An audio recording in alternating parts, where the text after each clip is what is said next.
So now what I'm going to talk about in the Anglican Church are the different type of liturgy structures, which I find very fascinating. Like where I go, St. George's, the interesting of liturgy there is that the 8 a.m. liturgy they would have, or a 10 a.m. liturgy they would have with, say, music, and one with no music.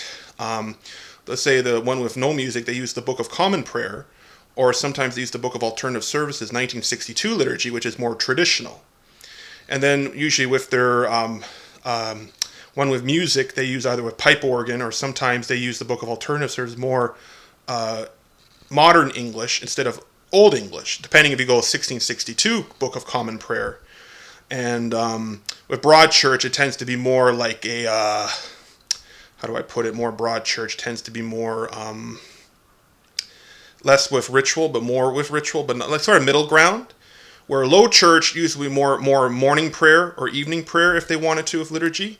They do the same thing with Book of Common Prayer or Book of Alternative Services, but less with ritual. But they use more with like a band or whatever they use with like Low Church traditions of liturgy. Some Anglicans tend to use more of, say in the Catholics, a daily Mass.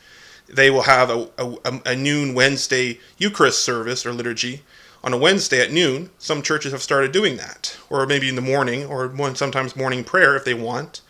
High Church Anglicans or Anglo-Catholics tend to use more of the low High Mass or Solemn High Mass traditions of the Latin Mass of the Catholic Church, which they will use with Book of Common Prayer and most likely with some Book of Alternative Services, but they tend to follow more of a Catholic feel to it. So it tends to look like that.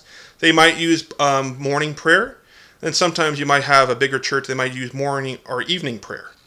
And then there's evening song, which is very common in a liturgy of a cathedral. Might have evening song, which is like the Vespers of the Anglicans, where it's all singing. Then you have a sermon. There's no Eucharist, which is very beautiful. Gospel reading, epistle. And then you have the where the Catholics have their Vespers. The Orthodox call it an Ophros or a Matins on Saturdays. So it all depends on the traditions of every liturgy that has within Christianity, but with the Anglicans, they have some very unique ones I thought I'd bring up and talk about. Where's Writer Sean in note?